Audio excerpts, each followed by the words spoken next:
these tales of like the pagans and the druids and standing stones. They offered me a version of Britishness that I felt I could belong to. I personally do have a soft spot for Morris dancing.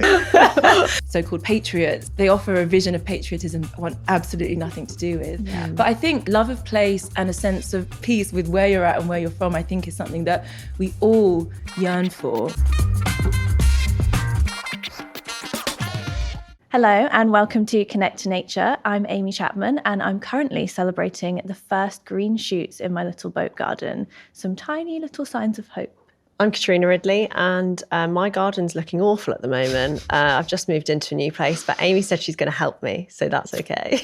Thank you too. Amy, how have you connected to nature this week? Well, speaking of my boat garden, I've just been starting to plant up all of the first plants, flowers, vegetables on the roof of my boat, which is so exciting. And it's a new challenge because I've had a couple of different types of gardens before. I've gardened in like a medium-sized space.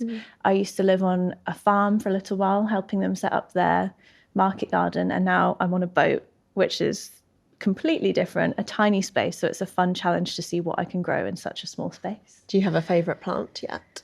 Oh, that's a big question. Is it like having a favourite child? It is. Can't choose.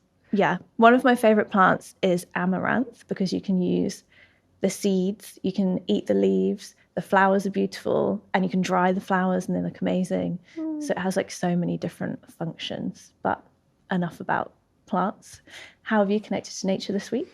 Well, I just keep going on holiday, apparently. So, well, I suppose I'm reflecting a lot from I went on a trip to India to see where my family are from in Kannur, which is in Kerala. And just I guess realising how much is ingrained in me that I didn't realise was possibly linked to India or Kerala. Like it's a very water-based place. They have houseboats in Kerala. Oh my goodness. Which I didn't know, obviously a lot bigger than ours. So just getting to go to like the beach my nana used to walk on, and it sort of gave me a whole new sense of connecting to nature that felt new but also very like familiar. It still feels a little bit of magic. That's so lovely. Nice. That feels like such a like deep rooted way to connect to nature. Yeah. But today we've got Zakia Sewell in, who is a writer, broadcaster, storyteller, and we're going to be talking to her about all things folklore, which I love. Yeah, I'm sort of obsessed with this heritage identity journey at the moment. And I know she's been through that with her Caribbean and British heritage. So really excited to talk to her, and let's get into the chat. Hi, I'm Zakia Sewell. I'm a broadcaster, writer and DJ. I've just written a book which is all about my search for older tales and customs and stories that can help us reimagine what it means to be British. Zakia, thank you so much for coming in to talk to us today. You're very, very welcome. It's nice to be here. So we normally start with a little like quick fire question round. I'll let Amy get into it. Yeah, so we just want your instinctive reaction. It's a this or that scenario. Don't think too hard. I'm worried now. She's already like, what are they going to think? Okay, are you ready? I'm ready. Cool. Sun or moon? Moon. Meadow or forest? Oh, meadow every time. Palo Santo or sage? Palo Santo. Yes. Fairy tales or fairy cakes? Fairy tales. Miley Cyrus flowers or real life flowers? Oh, real life flowers. Sorry, Miley. Would you rather go to a wassail or sail the seven seas? Oh, that's a hard one. I've been to wassails, so sail the seven seas. Nice. Dance around a maypole for 24 hours straight or have bells on all of your limbs for a week? Oh, gosh, that is tough. I think bells, because it might bring other people joy and amusement. That's a lovely answer. And for anyone who doesn't know anything about you, could you give us an overview of who you are and what your work is? Yes, well, yeah, I'm Zakia Sewell. I'm a writer, broadcaster, and DJ. I host a weekly show on Six Music on the BBC that's called Dreamtime, that's all kind of about music from all around the world. It's folk and jazz and dub and ambient and music kind of designed to get people into a relaxed state of mind. And for many, many years, I've been really passionate and curious about folk culture. And I have just written a book called Finding Albion, which is all about my quest for an alternative story of Britain through the nation's folk traditions, customs, and older stories and tales. I'll be honest, I had never heard of the word Albion until we started looking things up, but I'm very much on board with the folklore. And was there a moment that you can remember where you felt drawn to all these like alternative traditional things?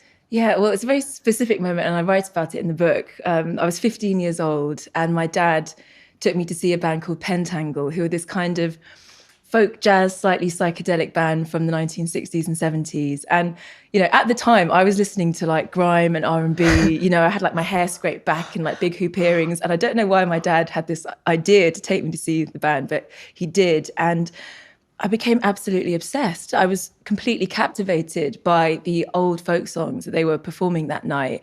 And I kind of downloaded them as soon as I got home and used to, you know, put them on my Bluetooth stick. What a time. Yeah, I know, back in 2008. And yeah, it kind of kick-started, firstly, a kind of love of the music. I got really into some of the other kind of bands and artists from that 1960s folk revival. And then started becoming curious about these tales of like the pagans and the druids and standing stones, this kind of mythical, mysterious other Britain. And later sort of started going to folk customs like Morris dancing and, you know, wassailing, things like that. And I think I was just drawn to them because they seemed to emanate from a really different kind of Britain to you know, the Britain that is evoked or expressed in some of our more traditional stories, national stories and symbols. So, yeah, and the fact they connect to the land, they connect to nature, they're seasonal.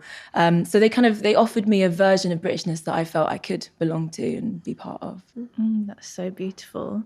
For anyone who doesn't understand the term Albion, could you explain it for us, please? Yes, well, Albion is a kind of strange, mysterious word. It's the ancient name for Britain. But nobody really knows where it comes from or what it means. I think some of the earliest references to Albion were from the 4th century. Ancient Greek geographers referred to the island as Albion. And then it kind of acquired this mythical quality, this idea of this time before Britain became Britain. So lots of people throughout the centuries have sort of been captivated and drawn in by this idea of Albion and tried to create stories about it. So there was a kind of famous 12th century historian, in inverted commas, because I think a lot of it was made up. He's called Geoffrey of Monmouth, and he wrote this kind of mythology of Albion and said that Albion was a land of giants who kind of roamed the land, but they were a bit demonic and naughty and nasty until the Trojan hero Brutus arrived and wiped them out and sort of colonized the island and renamed it Britain. And there are lots of other fascinating stories connected to it. But I see it as a kind of alternative spirit of the nation, something that kind of lies beneath the surface of things, so that's kind of radical and subversive and magical. And yeah, it's a lovely idea. This episode of Connect to Nature is sponsored by Fairtrade. If you care about nature, climate change, and where your food comes from, here's something worth thinking about. The people growing many of the products we rely on every day, from coffee and chocolate to tea and bananas, are already facing some of the worst impacts of climate change. Extreme heat, flooding, and crop failures are making it harder for farming communities to earn a living, despite contributing the least to the climate crisis. Yeah, Fairtrade's Do It Fair campaign is calling for a future that is fair on the planet, where businesses are held accountable for their environmental impact. And the people growing our food get the support they need to adapt and thrive. You can help by choosing Fairtrade products and adding your voice to Fairtrade's petition calling for stronger laws to protect people and the planet. Find out more and sign the Fair on the Planet petition at fairtrade.org.uk. And together we can help build a future that's fair to people and fair to the planet.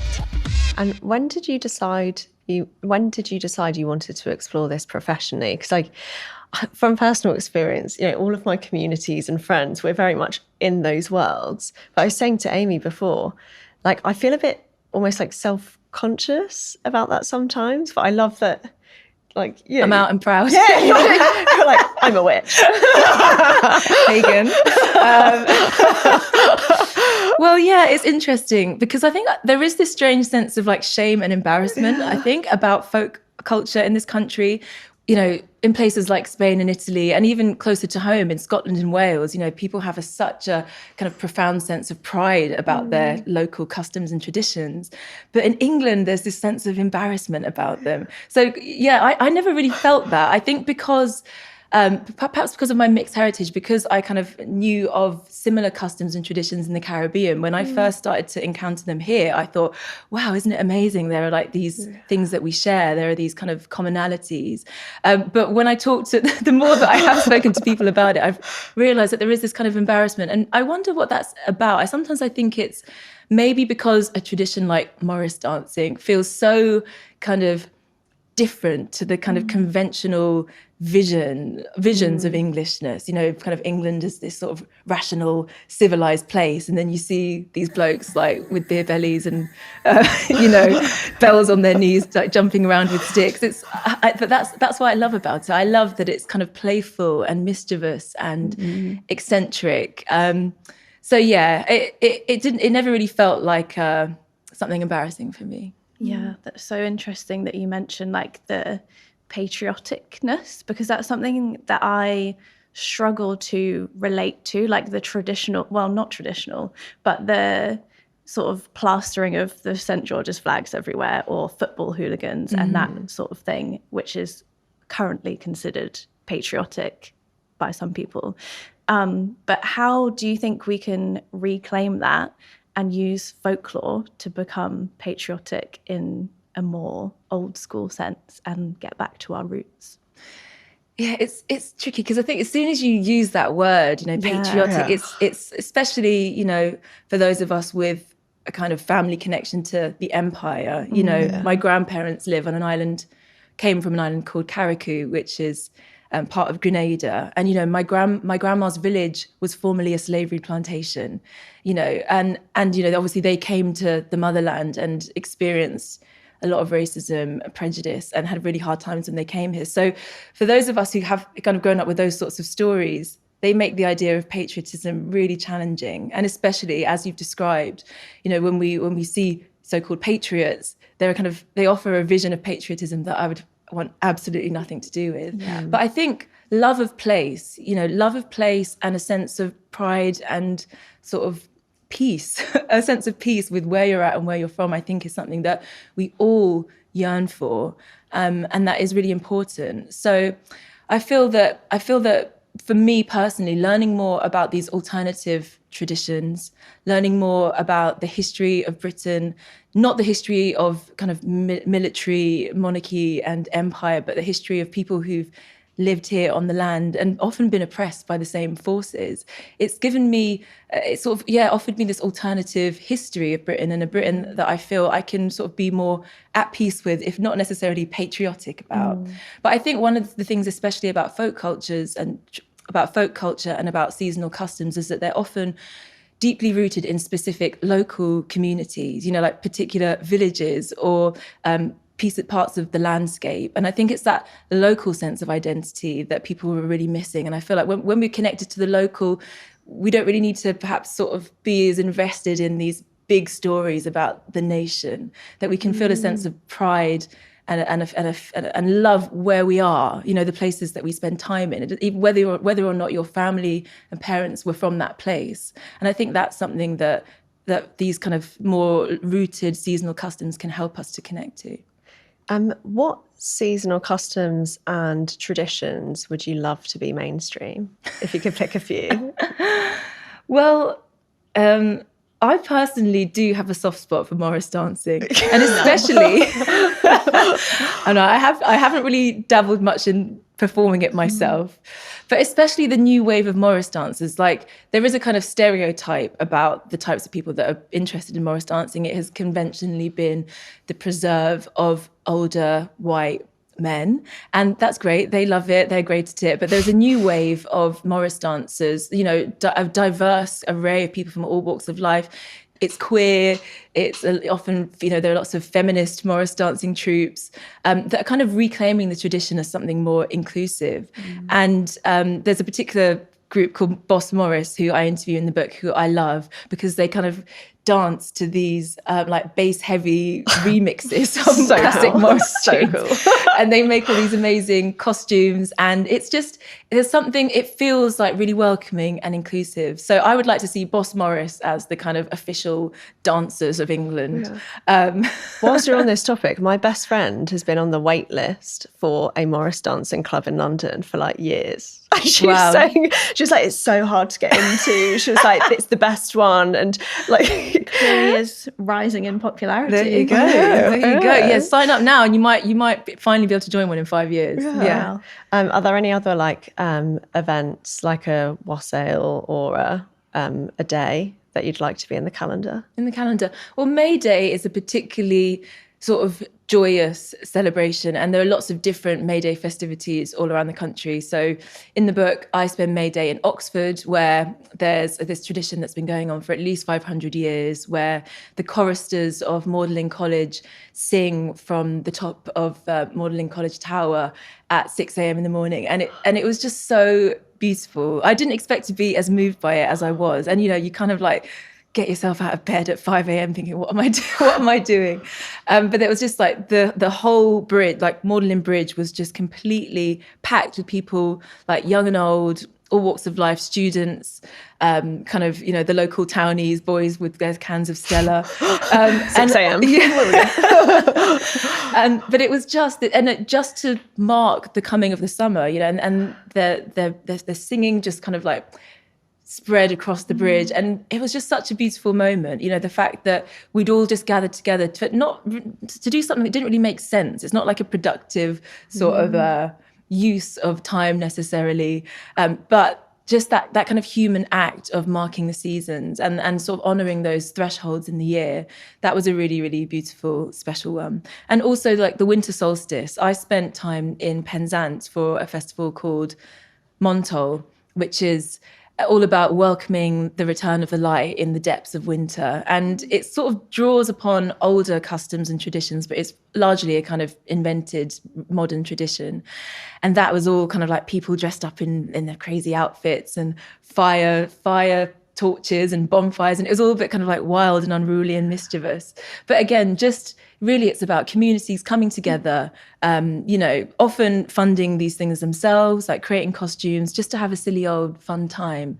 And so yeah, I'd like to add that one to the calendar as well. Yeah, I love the sense of community that folklore brings to people and the gathering together.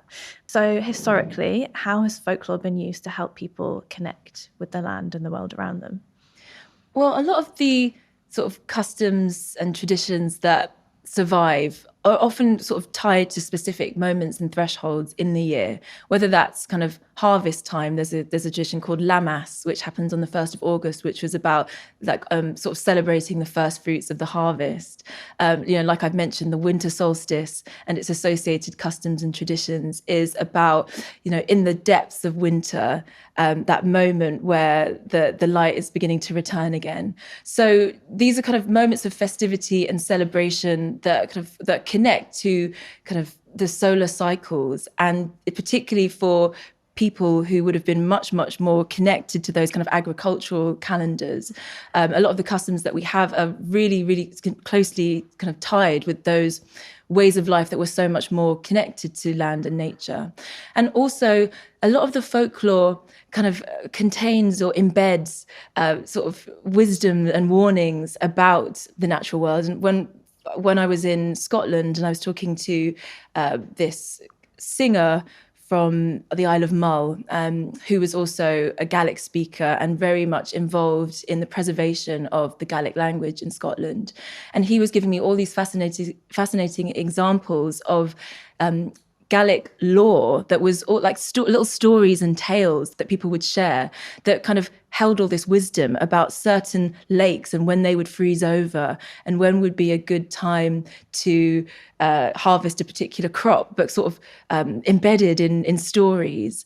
And he was talking about the way that when that language is lost, also that kind of environmental knowledge is lost as well. So it's deeply important. And I think this is also why it's so important that we do preserve these customs and traditions and stories, because a lot of the time there is kind of profound wisdom that is held in them. And once that's lost, it's really hard to retrieve it. As you were talking, I was thinking, back then, the concept of connecting to nature must have seemed ridiculous. Do you know what I mean? We've come so far that we don't have to like work with our land. We don't have to do any of these things. So to them, this whole chat would be like, what do you mean? Like, this is just my everyday life. Absolutely. And I think that is also one of the reasons that there is this kind of resurgence of interest in folk culture right now. It's a recognition of how disconnected so many of us are from those seasons and cycles that used to kind of be people's lives, that was fundamental. Like they needed to know when harvest time was. You know, now we're like, oh, isn't it quaint? It's a harvest festival. Let me grab my basket. Exactly. It just shows how disconnected we are from those kind of rhythms. So absolutely, I think that the yearning to reconnect is a kind of really massive part of why there are wassailing traditions popping up in Hackney. No one's going to the orchard, because they need to. They're going to because they want to, and it's a lovely thing to do. And I think that's a big shift. I will tell you, the apple trees we saw in Hackney, I was like, I didn't know there were any. It was like the smallest little stick thing, but like the spirits were high. But like the actual practicalities were like, this Not isn't sure gonna... I trust the Hackney soil. No, yeah, that's I was not like, true. it's not going to bring much, but we are here. So It's the thought that counts. It's the thought that exactly. counts. So personally, the way I connect to folklore is through like specific stories about plants. And I find it really interesting that a lot of them, for example, like elder trees, it's said to not burn elder wood because it can summon the devil. And I find it so interesting that there's actual scientific fact behind a lot of them, because it's like with elder trees, if you burn them, they release a toxic gas. Yeah. Are there any folk tales that you think are really important and have such a big, real message behind them that you wish more people heard of? Yeah, there was one particular story that blew my mind, and this was the story of Albina and her 30 sisters. And Albina was supposedly the beautiful, radiant daughter of a Syrian king, and she had 30 sisters who were known for their disobedience, and they basically plotted to murder their spouses, and they were found out and they were all exiled from Syria as a result. So Albina and her 30 sisters, they sail the raging seas until they come across an island which Albina names Albion, and these women live in a kind of feminist utopia for quite a few years. And it's written about how they learn to hunt the island's wild animals. They kind of become acquainted with the rivers and the mountains and the forests, until basically they begin to pine for male company, and they procreate with some incubi, devilish beings, and give birth to the race of giants that later are slain by Brutus. So it's a bit of a wild story, but I think it's really, really interesting that in some of Britain's earliest stories, we have this idea of immigrants, ultimately, refugees coming from Syria and starting a new life and becoming, communing with this beautiful landscape and sort of becoming deeply connected to it. And that is like one of our earliest origin stories in Britain. And I think it's really interesting the way that we can look at these myths or these folk tales and we can just dismiss them as being superstitious or made up. But often there are really profound truths that are kind of held in these stories when we kind of analyze them and sort of peer beneath the surface. So I think that is one of the stories that has meant a lot to me and has really kind of offered an alternative kind of origin story for Britain, which I think if more people knew about, perhaps it would make them rethink Britishness and the way that we kind of think about outsiders coming and joining this country. It feels like very timingly that you've come in to have this chat. Everyone's probably so bored of me talking about this, but I've just got back from India and visited the town that my family grew up in and were born there, I suppose I've discovered this new connection to India that I've never embraced before. And I think as a person from mixed heritage, I've always felt like not enough of one, not enough of the other. And even hearing how you speak about England in that alternative sense, it's like, oh, maybe that's something we can relate to rather than, like you said, the hooligans. And I guess I'm wondering where you are with your identity and heritage journey now. Yeah, I can definitely relate to what you've spoken about, kind of being this sort of being perpetually in between, right? And sort of when you're here, you're asked where you're from, or there's a sense that you're not. Where are you really from? But where you from? No, I'm from Hounslow, I assure you. You know, like not necessarily feeling like you belong here, then going back to the Caribbean and everyone's like, you're British. You're like, no, I'm not. I mean, so yeah, there is this kind of in-betweenness that one has to battle with when you kind of belong to two places. But I think part of my kind of journey into folk culture has been about, kind of healing that or finding the connections between these two aspects of my heritage, because there are so many kind of shared fundamentals when you look at folk traditions from all around the world. You know, in Carriacou, for example, there are lots of traditions that were exported from Britain to the Caribbean during the colonial era. And then there are these kind of wonderful fusions of British and Irish and Scottish traditions and West African traditions. So there's something called Shakespeare Mass, which happens around carnival time, where so cool. locals kind of dress in these incredible sort of very much West African influenced costumes. But it's ultimately a kind of version of a mummers play, which is a kind of travelling folk drama that happens across the country in England. And they go around from house to house reciting Shakespearean monologues to each other and whacking each other with sticks when they get it wrong. And it's this beautiful kind of medley of traditions. And yes, it was kind of born out of a dark history of colonialism, but it's sort of representative of exchange and survival and creativity. And there's even a form of kind of fiddle music out there, which sort of sounds a bit like a Scottish or Irish reel, but with kind of pounding West African drums. And discovering these traditions is sort of like, they represented a kind of meeting place in me where these two cultures kind of come together, and yes, there's friction and there's tension, but there's also beauty and creativity. So I think it's been really important to kind of learn about these shared aspects of folk culture, and in a much wider sense, a kind of tradition that marks the harvest, or a custom or a story that relates to the summer solstice. Whether you're in Mexico, India, or Shropshire, you're probably going to find a custom that connects those parts of the world. And I think that is another kind of the radical possibilities of folk culture for me, to kind of share us, to kind of teach us and show us what we share across cultures, and customs or traditions that are really specifically rooted in particular places, in particular communities, that also connect to this much wider universal identity. I know that sounds a bit woo-woo, but really that is in the right place. We literally spoke about Palo Santo like 1 second ago. There you go. It's a safe space. But that has definitely made me feel a lot more at peace about my mixed heritage, about my Britishness, and I hope that's something that other people can get from these sorts of conversations as well. What do you think our folklore would be from today if we came up with some things for the future?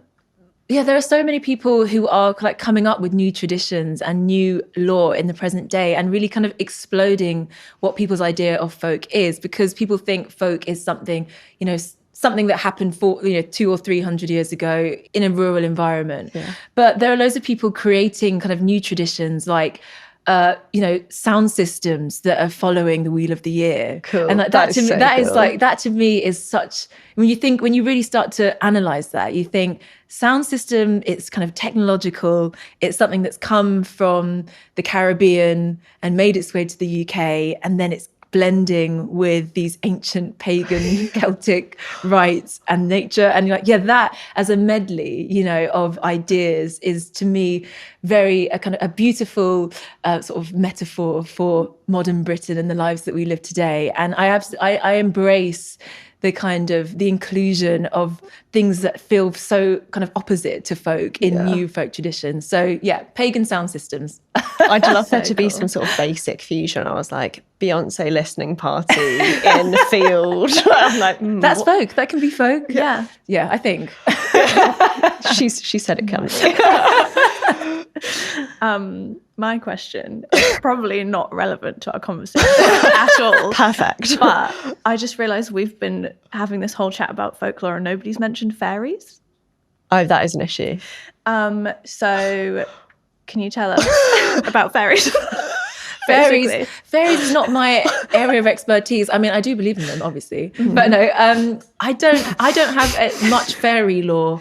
Okay, just ready there. That's for fine. That's the next book. Yeah, that's the next book. I just find fairies really interesting because they're always so like mischievous and like otherworldly, and they kind of show another way of life, another little. Who's going to write the book first? Well, there is. I think maybe it was in Blind Boy's podcast, but he talks about the kind of Irish idea of like fairy trees and like you cannot go near them. You cannot. And again, it's another example of where sometimes it's because this tree is particularly important for the local kind of ecosystem. And if you were to cut down that tree, the story might say you're going to be attacked and cursed by fairies, but maybe it's about the kind of delicate ecological balance of a particular area, and it's about preserving and the need to protect certain aspects of the environment. So yes, I think again we can make fairies rational, and we can see the rational basis for why fairy stories exist. But yeah, it's really fascinating. I'm going to have to delve a little bit deeper into the fairy lore for next time. I guess to round off the chat, I would love to know, for anyone who's listening, what is one small thing they could do to feel that little bit of belonging or enchantment this week? Well, something that I love to do is I like to leave offerings. So, whenever I go to a beach or if I go on holiday and I'm in like a new landscape, I love to, I know you're not really supposed to, but I love to collect stones or pebbles or little trinkets, shells that come from a particular landscape. And they're just lovely to kind of have as memories of that place. But also, I've kind of started to carry them around with me. Like I've always got a few of them in my purse. And if I'm on a walk and I see like a particularly beautiful or majestic oak, or there's a kind of river or a stream that I sort of feel like I want to honor in some way, I'll leave, whether it's a pebble or a shell, from one of those kind of precious trinkets that I've collected at one of those kind of sites. And to me, it's a way of honoring. It's a way of saying like, I see and recognize your majesty and your beauty, and I'm willing to give up this really special pebble that I got from Spain. And I think it also, if it's something that you don't really want to give away, it kind of makes it more valuable. And this idea of like offering something and honoring the natural world. And I think, again, this is what so many of these traditions and customs are about. They're about like, let's come together, let's offer our time, maybe even our hard-earned cash. And why are we doing it? We're doing it to honor this beautiful threshold in the year. And it's about giving something and not expecting anything in return. And I think part of that is a recognition of how much we get from nature, how much we are indebted to the natural world, and anything that we can do that sort of that is an offering in return, whether it's a little song you sing to a tree, a shell, a pebble, however you choose to mark it. I think that practice of honoring is really important and is a lovely way to reconnect with the landscapes that we spend time in. And it could be an urban environment as well. It doesn't have to be a kind of a field or a stream. So yeah, hopefully something like that. That's so lovely. And I read a lot about reciprocity and how you should give back to the land, but I never really know what achievable ways you can do that. Like if you're foraging, what do you actually do to show that? But that seems like such a lovely ritual. That was my favourite answer any guest has given, with the practicalities. Wow. Yeah, it's amazing. Well, thank you for the work you're doing. I think it's really inspiring, and that you're being a voice in this space of like keeping these things alive. So yeah, we really appreciate your time. And next time we put a little pebble under a tree, we'll be like, that was for you. Oh, thank you so much. It's been a lovely chat. Thanks for having me. Thank you. It was so lovely to chat to Zakia. I just enjoyed that chat so much, and her voice is so beautiful, the way she tells stories.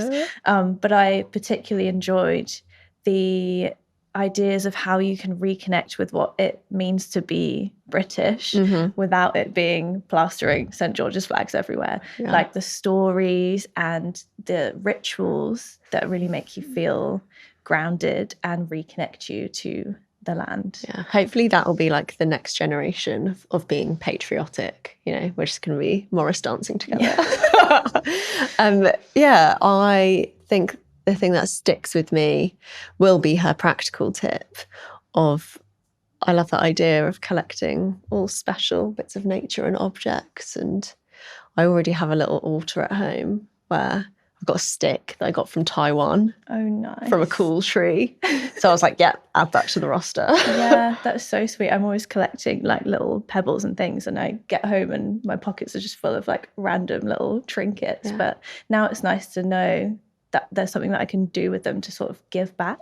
And also then really you're not sweet. having too much stuff. Yeah. Like I've got so many pebbles and sticks, and I'm like, I know. Yeah, now you know what to do with the collection. And we're so glad you joined us this time in Connect to Nature. Nature is always there, and we really hope you find a moment to connect with it today. Yeah, do send us your stories, your photos, or little discoveries. We can't wait to hear from you, and we'll see you next time.